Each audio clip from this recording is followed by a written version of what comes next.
Hello and welcome from Geneva, Switzerland. This is your weekly COVID Africa media briefing. I am Peter Van Ham and I'm joined today, as always, by Dr. Matshidiso Moeti in Congo Brazzaville. She's the regional director, of course, of the WHO.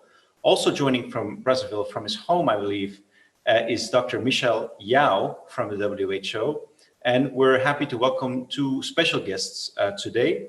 We'll have Chris Nikoy coming on. He is the Regional Director of the World Food Programme in Africa.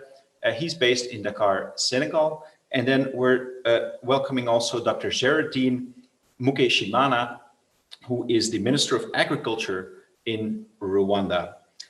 So without further ado, I'd like to get into it. As always, we try to get to as many questions that you have as possible. But before we do, I'd like to turn to Dr. Moeti in Brazzaville for an introduction. Dr. Moeti, the floor is yours. Thank you very much. So a very good afternoon to everyone, and thank you for connecting with us. I'm very pleased to be joined by the Honorable Minister of Agriculture and Animal Resources in Rwanda. Thank you, Minister, for making the time to join us. And my colleague, Mr. Chris Nikoy from the World Food Programme, to discuss efforts to assure food security in Africa in the context of the COVID-19 pandemic. This is an urgent issue, as more than 200 million people are undernourished in the WHO African region, and the pandemic is making the hunger situation worse. Undernourished people have weaker immune systems and may be at greater risk of severe illness if infected. On the other side, we also know that obesity and diabetes are linked to a higher risk of hospitalization and death related to COVID-19.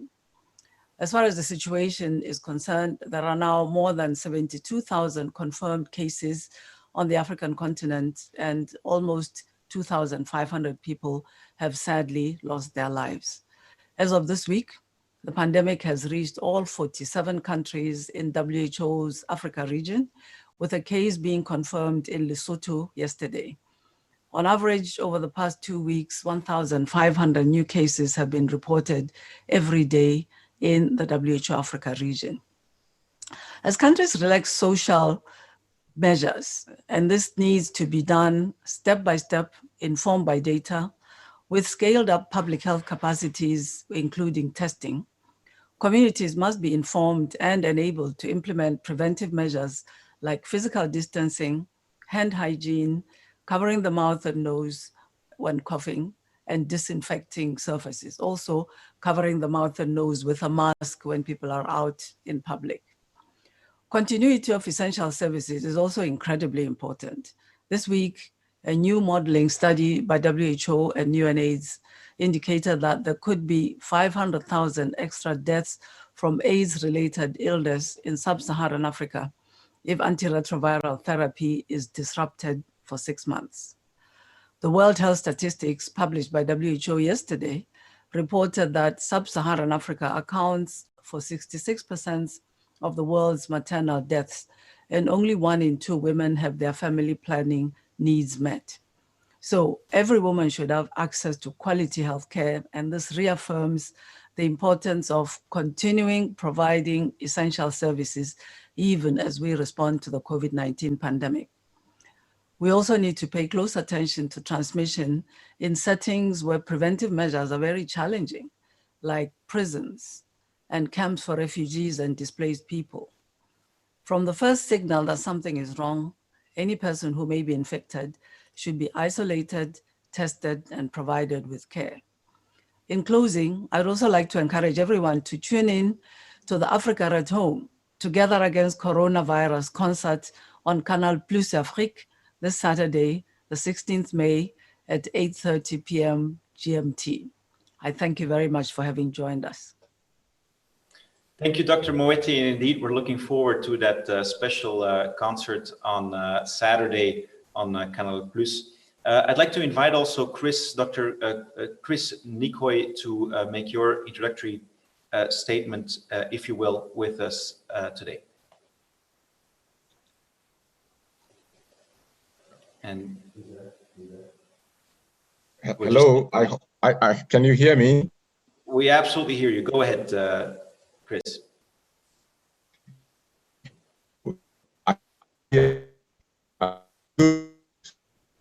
Everyone, ladies and gentlemen, before the COVID-19 pandemic, hunger was already a real concern for many people in many parts of the African continent. In fact, in West and Central Africa alone, pre-COVID-19, food security assessments had already estimated that 21 million people will through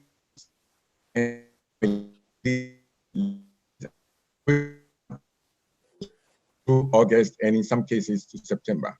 This is a 70% increase from last year. Chris, could I just ask if you could repeat those numbers, because you broke up for a moment with us just now. Okay, I was saying that food security assessment estimates that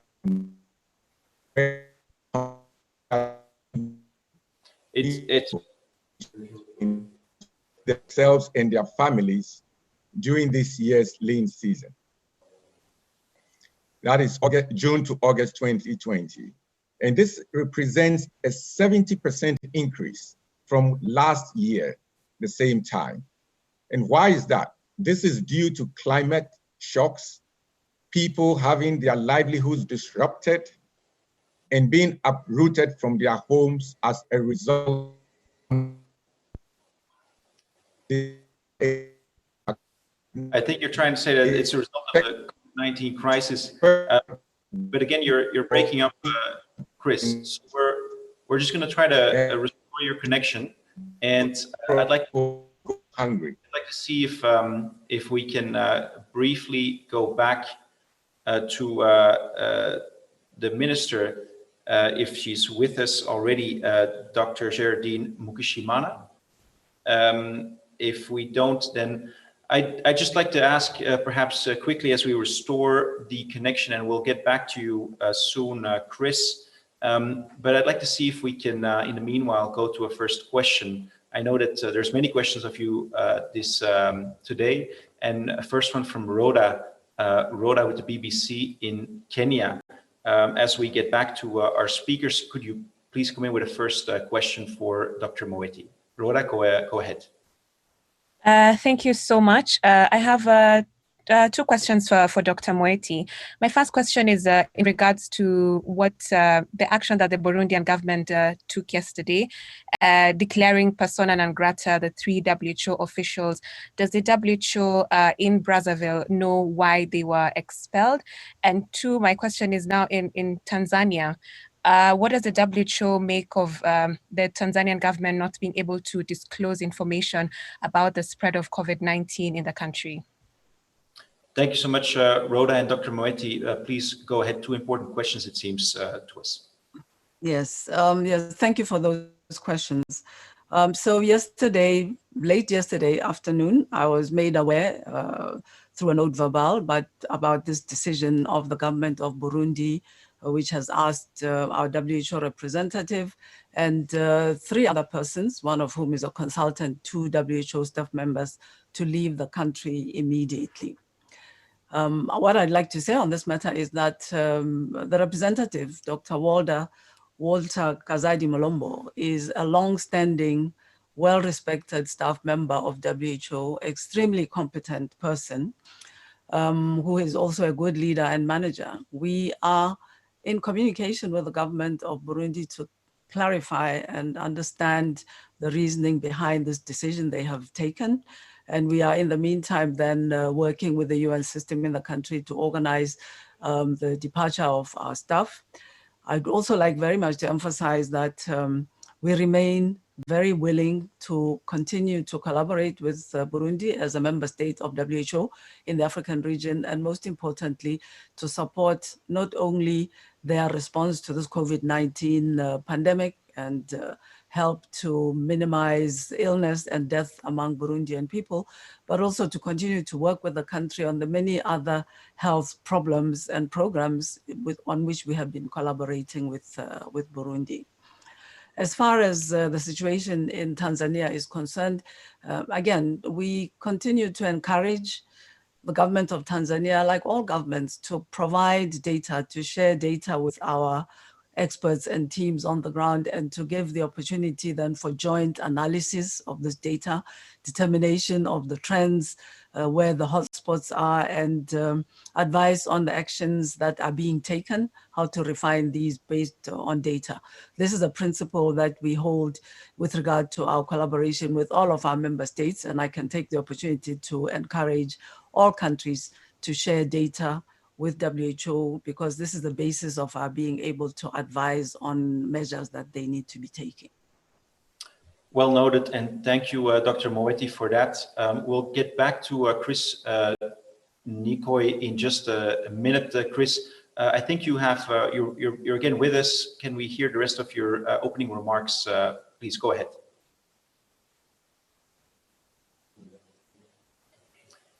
Chris, if you can hear us, if you could make the rest of your opening remarks. And while we establish that connection, I'd like to go back to Martin Mariaka. Martin, you also had a question for the WHO. I think you're based in South Sudan with CGTN. Go ahead.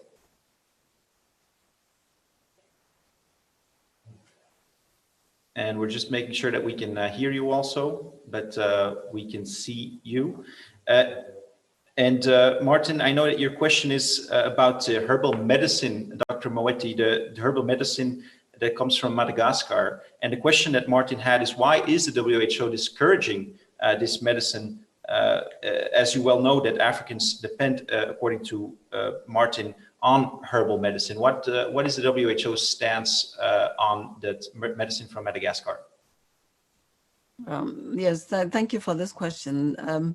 First of all, I'd like to share information with our colleague that WHO has worked for many years with the traditional medicine sector in the region. In fact, we worked very hard to facilitate collaboration and finding a place for African traditional medicine within the public health systems in countries. We have supported most of the countries in the region to develop their national policies and strategies with regard to incorporating traditional medicine into their way of providing healthcare to populations.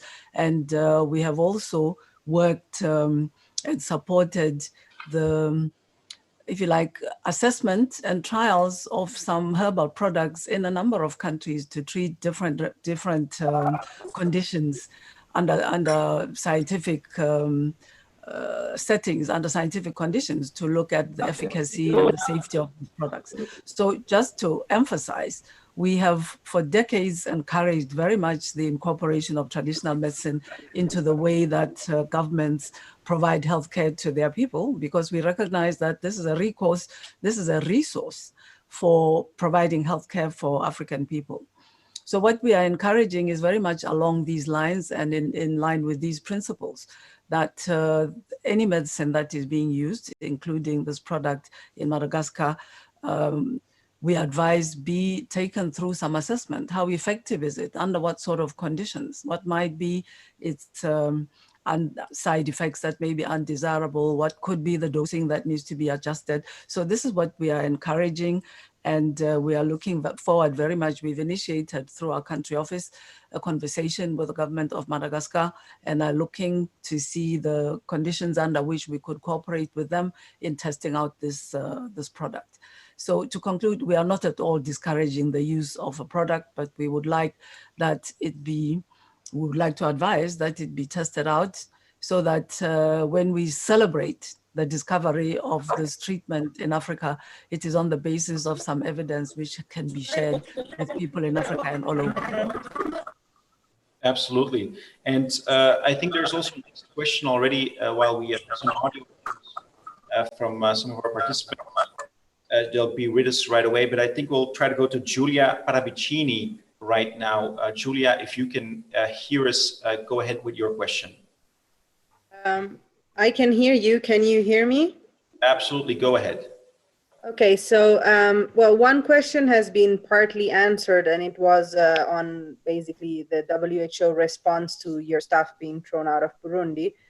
And I have another question on Burundi, namely, what is the WHO view on Burundi holding large election rallies and elections, whether you see any health risk in it?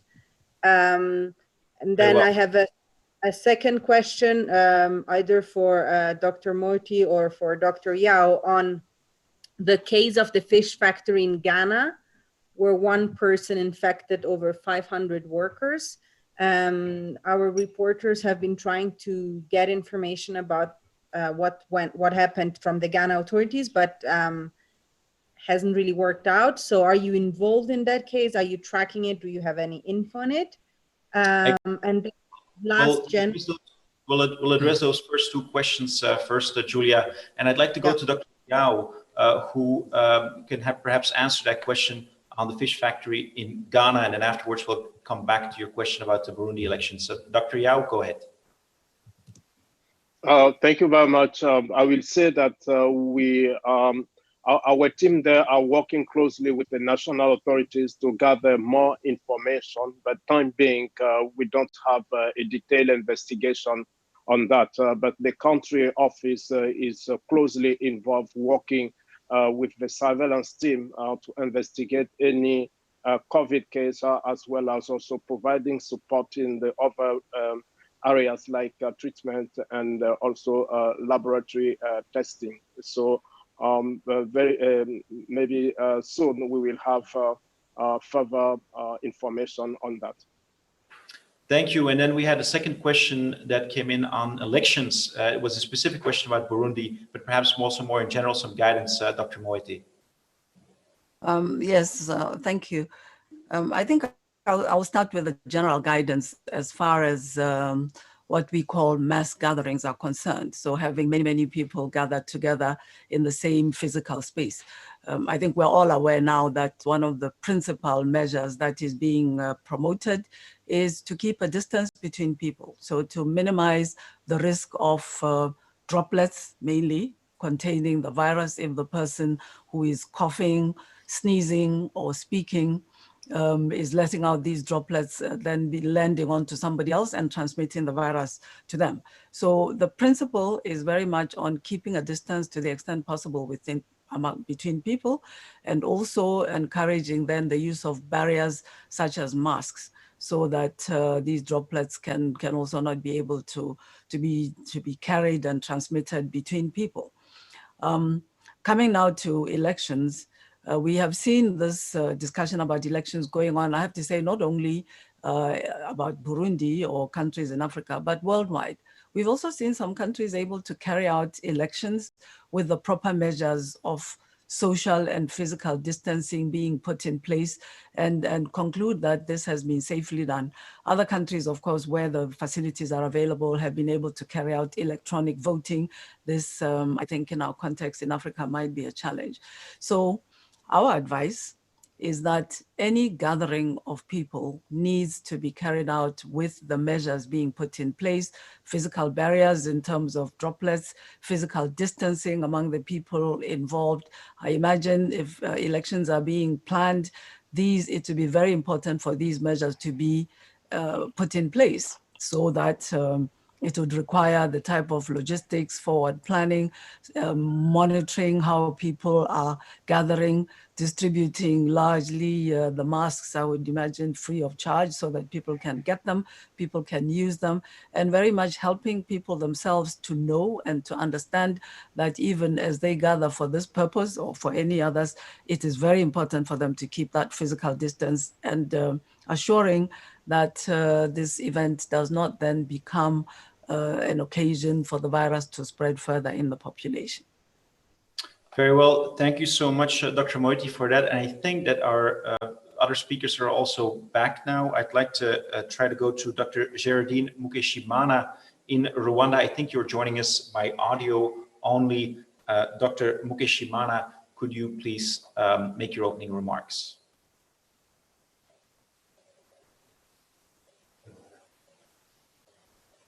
And while we wait for you to come back, I'd like to turn perhaps to Leonce. Leonce, you're joining us with a question for the WFP, which I believe is also back now with us. Leonce, why don't you go ahead? We're just unmuting you. Leonce, yeah, go ahead. Okay, thank you very much. My question is basically for the regional director for food program, like on the impact that this COVID-19 is having in the region. We have seen in the Central and East African region having many shocks threatening food security from the locusts, desert locusts, floodings, and the COVID-19 effect. Where do you see this wave going, reaching in terms of the numbers of people who might be affected by all these shocks? Thank you. Well, thank you for that question. And Chris Nikoy, I think you're back with us. Could you please answer that question?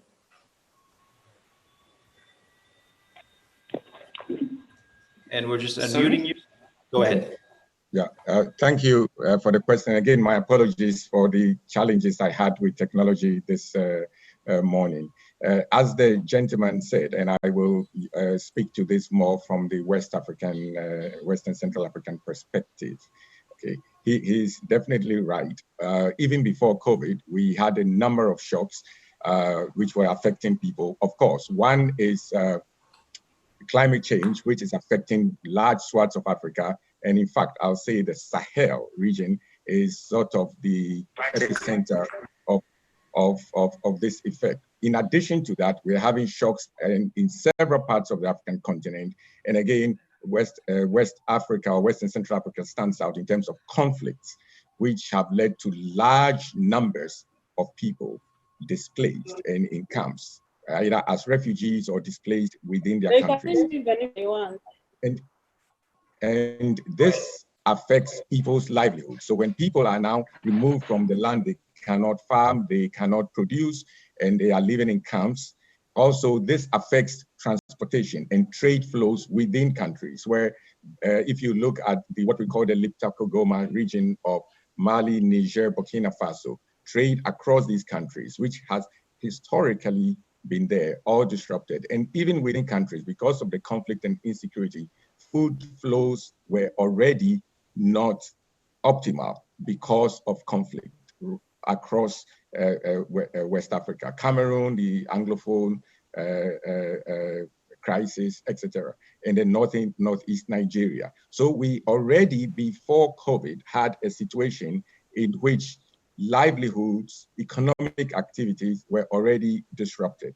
And now with COVID, governments are having to put in place certain measures, okay, lockdowns, restrict movements, etc., which are making an already bad situation in some areas, in some contexts, worse. And Western Central Africa, for example, stands out in this context. We have estimated, for example, that by the end of this year, if the right measures are not put in place and the COVID pandemic continues to evolve, we could see in just Western Central Africa alone, something like 22 million people added on to the 21 million who are already going to be really struggling to feed themselves and their families. In fact, all studies that I have read, our own data, and I'd like to also quote from WHO's own work that they did, I think it's called the PERC. When I read the report, one of the things that comes out from talking to something like 20,000 people across 28 African cities is this big concern about food. Because in Africa, as we know, in many of our major urban metropolises, there are large numbers of people who literally live from hand to mouth. They have to engage in some sort of livelihood on a daily basis, trade, go out and repair something, or bring produce into market and sell in order to feed themselves and their families just for the next day or the next 2 days. And if they are not able to do this, they will have no means to feed those children. In addition to that, let me just mention quickly, last point, schools. With schools closed right across the continent. In fact, about 65 million children who are benefiting from some form of a nutritious meal at school are no longer getting it. And we are having to think how, with governments, how to replace this, especially for the areas that were already depressed and where mothers were already struggling to feed their families. I heard from a lady in Gambia, for example, who was saying how the fact that her children were no longer in school meant she had more mouths to feed, and lamenting the fact that at least when they were in school, they got one meal a day. That was a big cushion for her, and lamenting the fact that now she has to provide for all these children. And so these are some of the impacts that the COVID is adding to a situation which was already not good. Thank Absolutely. You. Thank you for that clarification and your extensive answer. I'd like to go now to Elizabeth Merab with the Nation Media in Kenya. Elizabeth, you have a question for us as well, don't you? Hi, good afternoon. Good afternoon. Thank you for the opportunity. My question to Dr. Moeti is with regards to the easing of lockdowns. While we are seeing countries easing these lockdowns, we are also seeing resurgence. So how does that look for African countries that are now registering high numbers?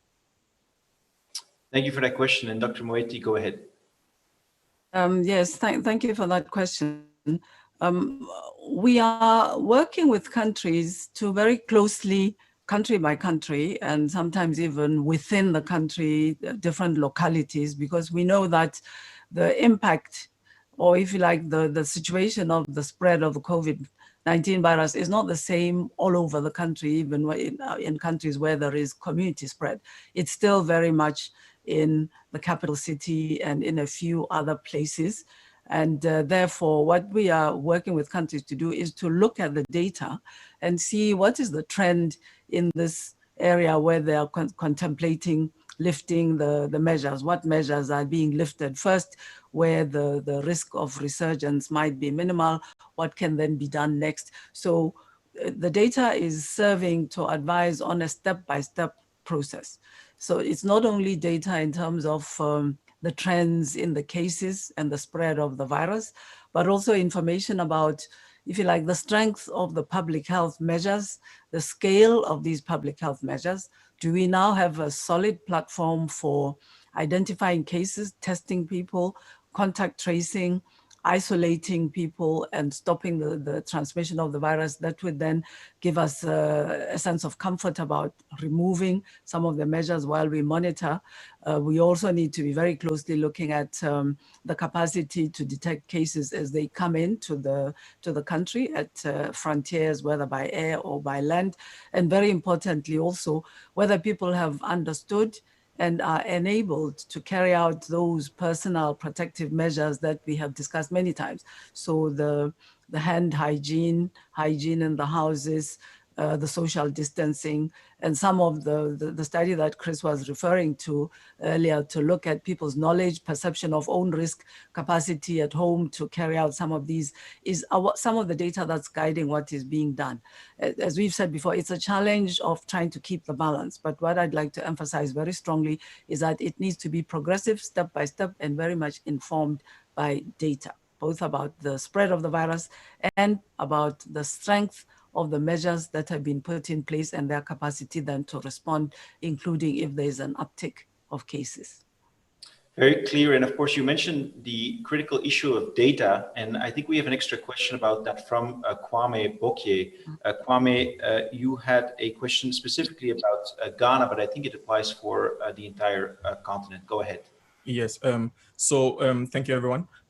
In Ghana, the Director of Public Health on May 5th announced that we had reached our peak in terms of coronavirus cases. And from there on, we've recorded close to 1,000 cases. The notable one being the one person who infected 500 people at a fish factory. I want to ask, looking at the data, has Ghana reached its peak? And then also in regards to the African continent, what are the indicators for reaching your peak with regards to also seeing that on the continent, the number of tests are so very, very low? Thank you so much for that very important question. Dr. Moeti, can we turn to you again? When do we know whether a country has reached its peak, especially in the context of tests not always being available? Yes, I think that, as you know, the question of whether a country has reached its peak or not is one of the most widely discussed questions worldwide, I would say, because we need to be looking at different factors. We had in WHO modeled, we're about to publish, in fact, a report on a model that we've looked at, we've developed, where we predict that putting together certain factors which would drive the spread of the disease, so population mobility, other social conditions, what might be the stage at which there is peaking of the pandemic. And we had estimated that if there's widespread community spread of the virus within 4 to 5 weeks, it will have reached its peak. And then after that, then it might start to go down, even if it might be from a very high levels. We were estimating almost 26% of the population could be infected in Africa if effective prevention measures were not put in place.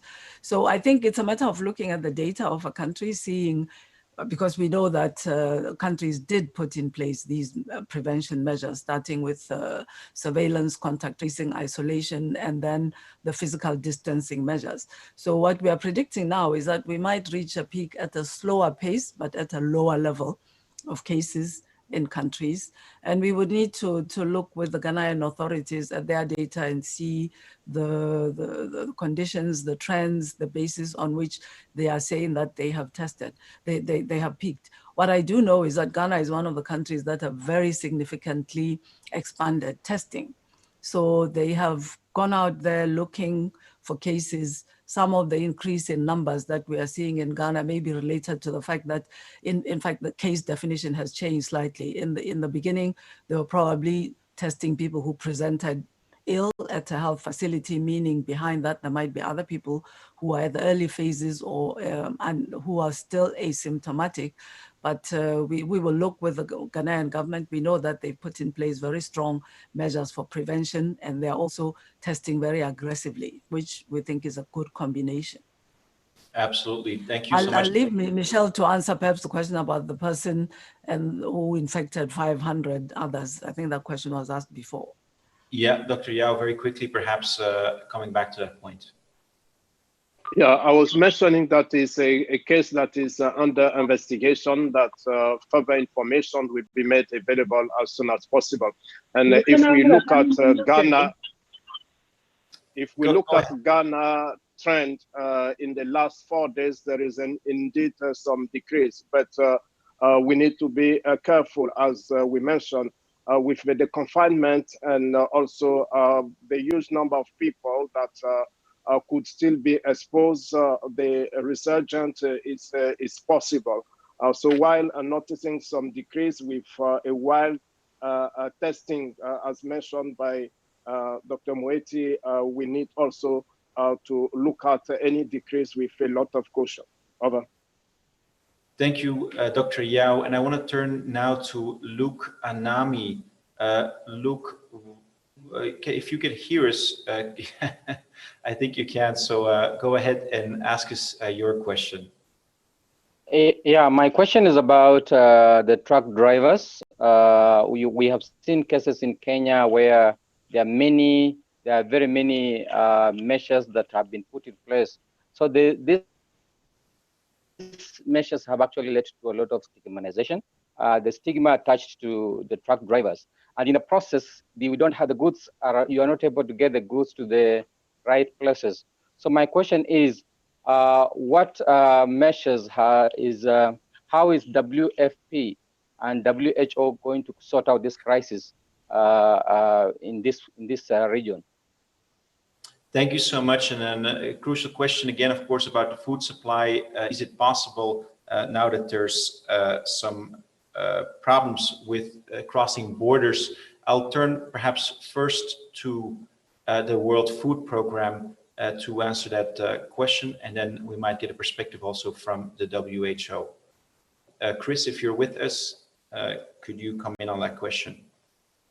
Okay, sorry, I think, oh, okay, my camera is on. I thought it was off, sorry about that. Okay, all right. I think it's a good point that as I was saying earlier, I mean, supply chains and their ability to function properly is critical to what we see on markets in terms of prices, etc. And if you look at West and Central Africa, and again, I'll say for East Africa, in that I have some experience from many years back, those markets were fairly well integrated, and what we are seeing with the precautionary measures being put in place, we are already seeing screening tests, for example, for even ships arriving in ports like Douala and others, are having to wait 14 days before being allowed to berth for them to make sure that nobody on the crew members are not infected. We are also having very long delays at border points. I mean, we are tracking some of the border points, and even though no governments have not actually closed the borders for the movement of goods, the fact is that with some of the measures they've put in place, this is now slowed down. In fact, in some border points, trucks are being delayed anywhere from 7 to 10 days.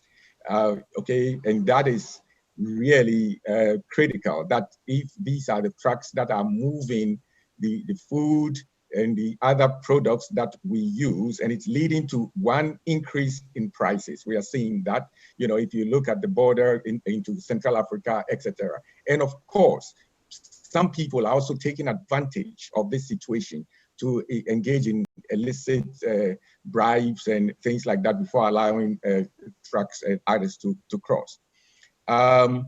The point here is that is trying to find the balance between making sure that people coming over are not bringing the virus, but at the same time enabling the commerce, which is critical to function properly and as efficiently as possible. In fact, in these situations, that it becomes even more critical to allow trade and commerce to function at in the most efficient manner.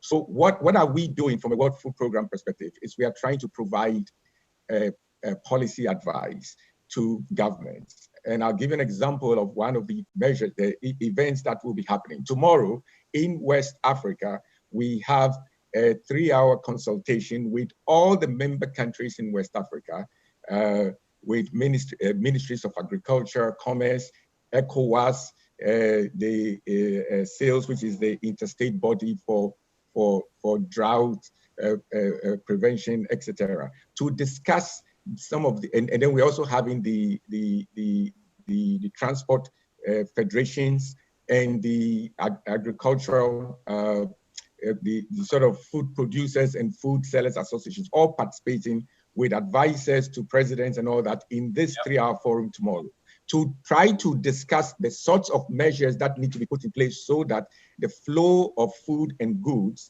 is not overly restricted. So to give an example of what we are doing is that we are supporting this consultation, which is meant to provide policy advice and measures that ECOWAS countries across the board will be encouraged to adopt so that food flows much more smoothly. And I hope that in Eastern Africa, they will also be looking at similar measures. Thank you. Thank you so much. And of course, we hope the same. We want to go now, on veut aller à une question de Falila Gebadamassi. Falila, une question en français. Allez-y. Bonjour à tous.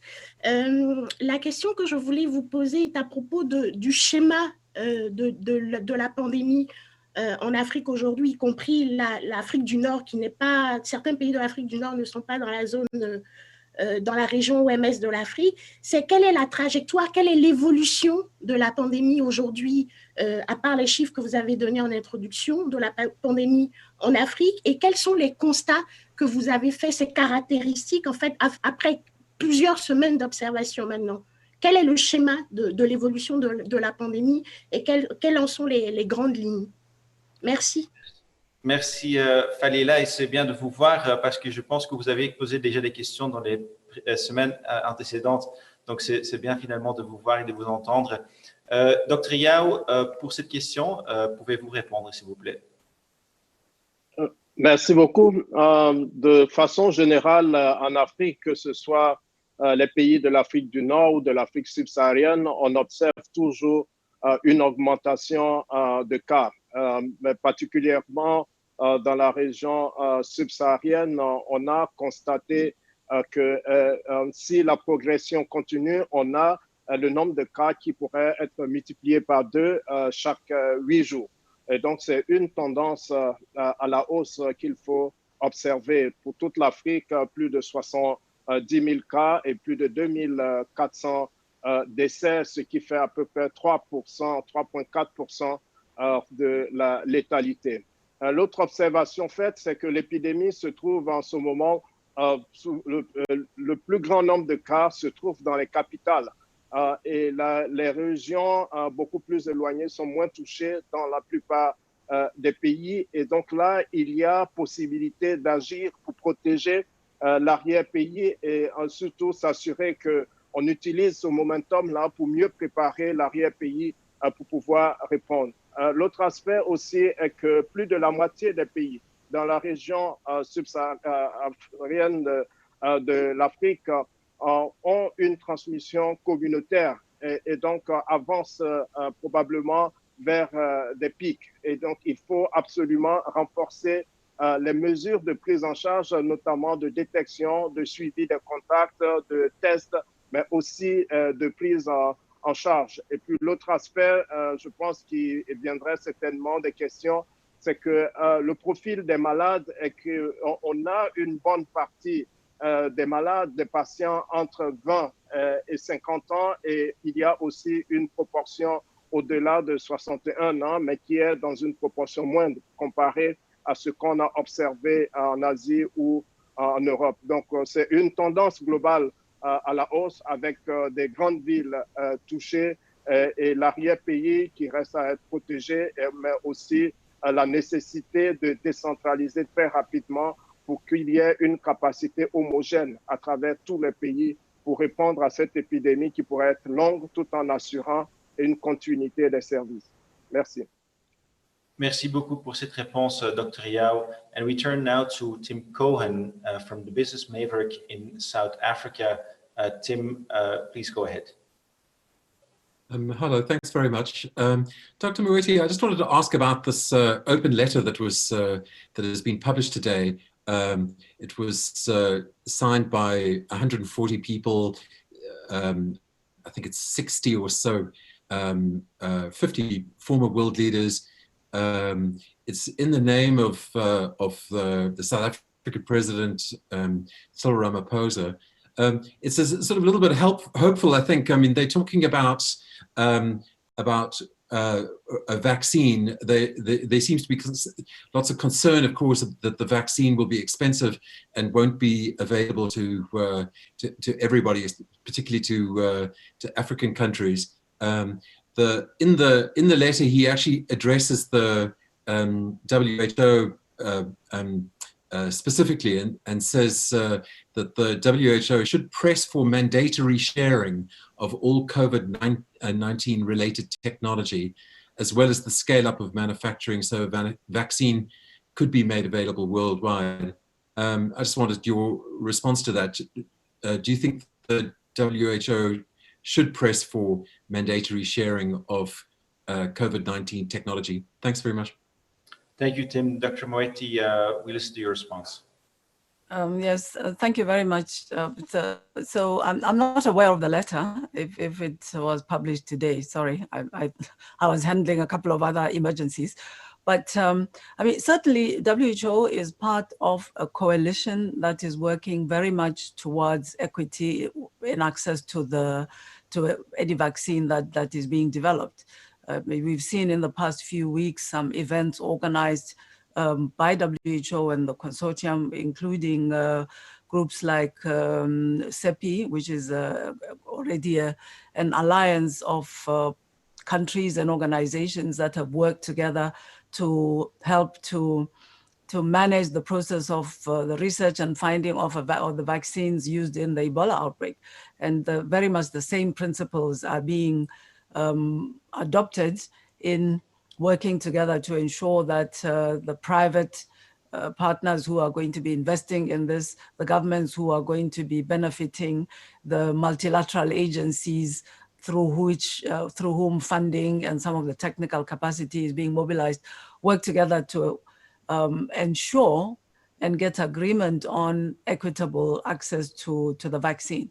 I think certainly there is going to be need for an investment of resources for those private sector companies that are developing some technologies to feel that their investment is going to be rewarded or sufficiently rewarded in this consortium and global partnership. So WHO is very much at the center of and working with these partners. We have all along encouraged very much the TRIPS, which was an agreement made about sharing information, intellectual property, while and technology transfer, so that this can enable production of key tools for public health in a way that facilitates access to those who are not able to pay and compete on the open market. So just to answer you, I would say WHO is very much part of a movement at the global level to encourage this. And we are going to continue to work with partners towards the objective of equitable access, and particularly access for African people. Thank you so much, Dr. Moeti. And I think we have another question also from Adam Vaughan. Adam, go ahead.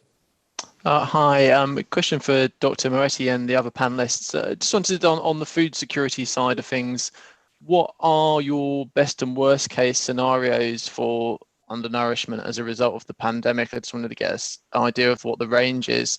And also, sort of related question, I wondered, is the big issue this food, in terms of a food crisis, it seems quite different to 2007-08 because it's, demand is down and food stocks, I understand, in quite a lot of places are relatively full. I wondered if it's more an issue for further down the road in terms of the food security issues where, people simply can't afford to buy food because of the economic downturns that are coming. Thank you, Adam. And perhaps very quickly, if you could share the media that you're representing. Sorry, it's Adam Vaughan from New Scientist magazine in the UK. Thank you. And if I we'll get straight away to Chris Nikoy. I wanted to see if Tommy Moyan, I see him also online with another question. If we can get that question also in. Tommy, go ahead and I will answer both questions. All right, thank you for the time. I just want Dr. Moeti to be more specific. Tommy Moyan from Compatriot magazine in South Africa, we're Pan-African magazine. I'd want her to be more specific on the Madagascar cure for COVID-19. What's the WHO doing? Have they taken this cure? Have they started looking at it more closely? And have they taken it to their labs to see if this cure is going to work? And if it's going to work, they should issue a public statement to the whole African countries to to start using the cure? And how soon can we get a definite word from WHO Africa on the Madagascar cure? That is my question. Thank you. I think that's heard loud and clear. And just to also emphasize that we've gotten a lot of questions about this Madagascar herbal medicine. So we know we've already addressed it twice, Dr. Moeti, in this call, but that question to be more specific, could you answer that for us one more time? And then we'll go to Chris Nikoy, of course, on the question on food security from Adam. But Dr. Moeti, go ahead first. Yes, thank you very much for that question. So to be specific, we have been in touch with the government of Madagascar. We have, our representative has, of course, spoken to the Minister of Health. She has had a meeting with the head of state. We have offered to support the design of a study to look into this product. We are in discussion with them about under what conditions this might happen, as I have said before. And I think this is as far as I can go. We are in contact with, speaking to the government. Our Director General is going to be speaking to the head of state. What we are also helping them to understand is that we would be very happy to work with them. I think it is a matter of working out some details of the conditions under which this might happen for us to reach out, to design how to look at this plant together. Understanding that in Madagascar, they do actually have scientists and researchers who would be very capable of doing this. So we are offering to work together with them so that we can make the kind of pronouncement that you're asking for based on data that will have been gathered about the efficacy of this Madagascar product. I think this is a specific I can. Dr. Moeti, you don't have yet any data or evidence on the efficacy of this herbal medicine. No. Okay. No, we do not. No, we do not. Okay, I think that answers the question. Thank you so much. And then I want to see if we can go back to Chris Nikoy for the question about food security from Adam Vaughan. Chris, can you hear us and can you get to us on that question? Yeah, thank you, Adam, for your question. I think the question, first, let me say, globally, today, the World Food Programme, okay, let me start from there and then we'll move to the broader issue, is providing assistance to something like 130 million people, of which about 30 million of this group are entirely dependent on WFP's assistance. That is where they get their daily food source from. Our estimates show that another 135 million globally could be added on who will be at the risk of not able to feed themselves if something is not done. Now, what are the issues in the food systems which are at risk because of the COVID? First is on the production side, all right? If you have, I mean, if you look at Africa, for example, most people who are producing food are smallholder farmers, and they tend to be the aged population because most of the young people move into cities. Now, if this aged population begin to be affected by this pandemic, it will have serious implications for food production going forward. I mean, if I look at West and Central Africa, we are now going to enter into the planting season. And just imagine if in most of rural Africa, older people who farm are falling ill. That's one. On the if you look at it on the broader global scale, what's happening is that basically trade is being disrupted because of uncertainty, which is different, you're right, which is quite different from what happened in the 2008, 2009. By the uncertainty, people are trying to hold on to their supplies. Countries are limiting how much can be sold in terms of even health products and health supplies, and the same applies to food. Again, lockdowns in India and Asia, in the other countries in Asia are affecting rice importers, etc., because how markets function require all these people to be moved around and being engaged in business. And this is not happening. We are monitoring what is the sort of inventories that countries have either in country or on sea, especially for food products that they import. And again, you will see, for example, let me just give an example. I was having a discussion with the Minister of Agriculture in Liberia, and beyond 4 months or 4.5 months, she didn't have any visibility on what else is coming, given again because of these uncertainties. So these are the things that can cause the disruptions, and that's why it's important that all measures that are taken by governments allow the supply chains and trades to function normally, because it is the cumulative effect of all this in the chain. And then when you come into the countries, disruptions in flows.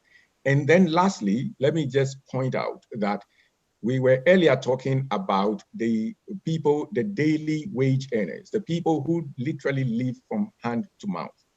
If these people, either because of the loss of their livelihoods, and we've seen riots in parts of Lagos and a few other cities around Africa, if this continues and people cannot have their livelihoods and governments are not able to quickly put in the social protection schemes that will ensure that they have some access to some funds to be able to buy, or they have access to food, it is this compounding effect that is going to create the serious food security problem. So essentially, it is what needs to be done to ensure that food systems, the production, the distribution, its consumption, all the elements function properly.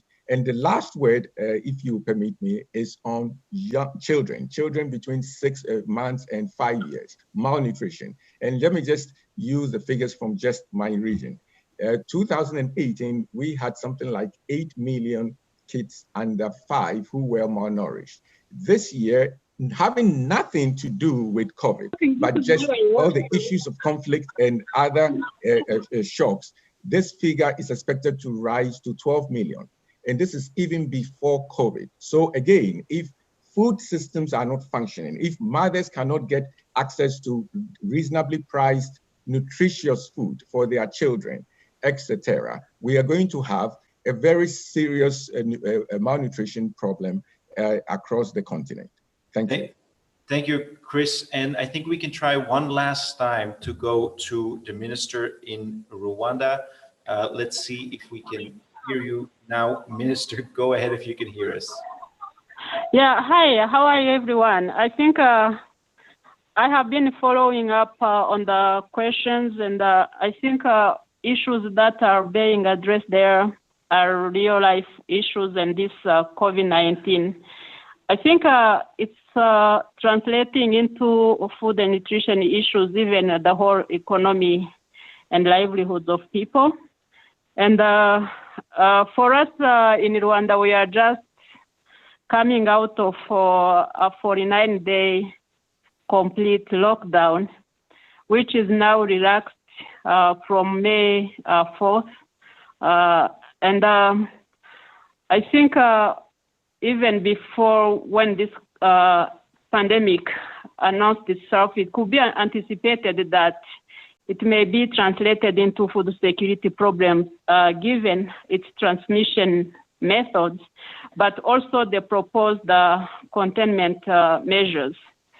So for us as a country, when we announced the lockdown, the government of Rwanda immediately defined that the food value chains are among the essential activities, the same level as health activities.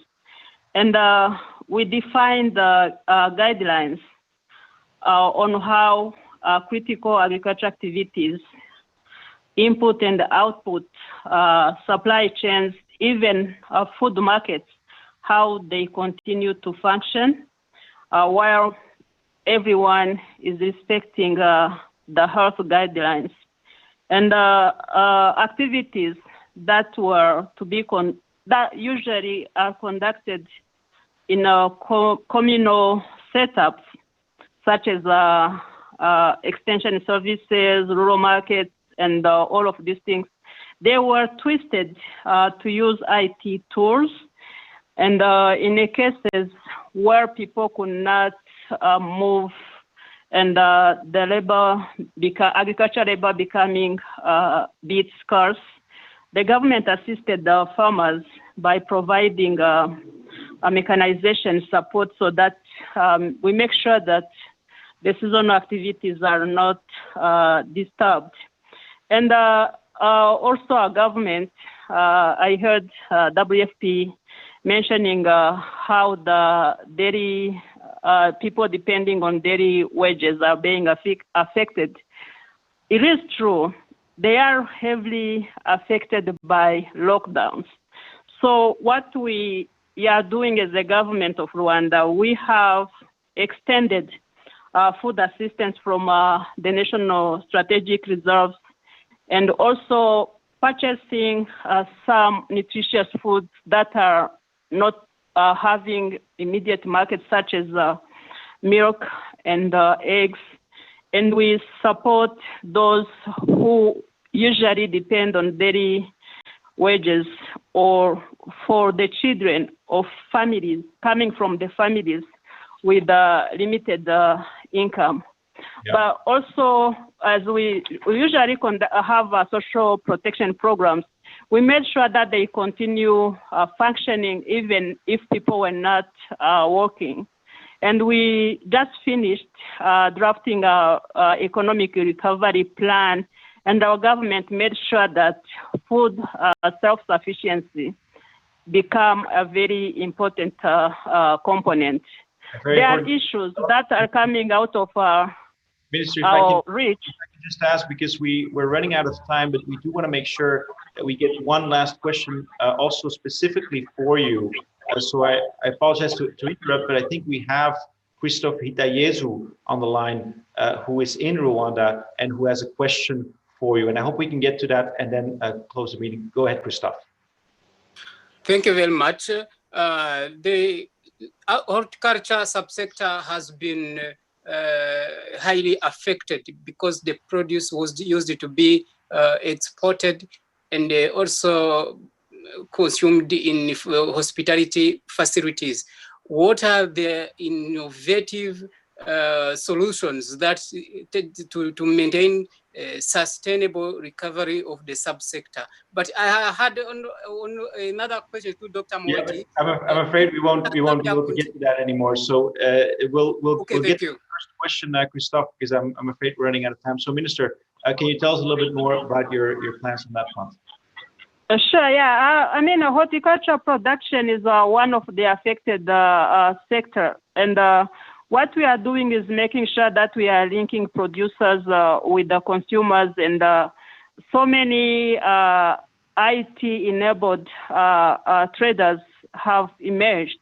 But for the exports, I think he knows that government made Rwanda weekly Rwanda flight to where we export our products, and it is still functioning. And we added the second flight of Ethiopian Airlines. So for the time being, we see our exports picking up. Thank you. Thank you so much, Minister, and thank you to all of the other journalists that have dialed in, and of course to our other speakers, Dr. Moeti, Dr. Yao, and Chris Nico. That's all from us here in Geneva today. Thank you, and see you next time.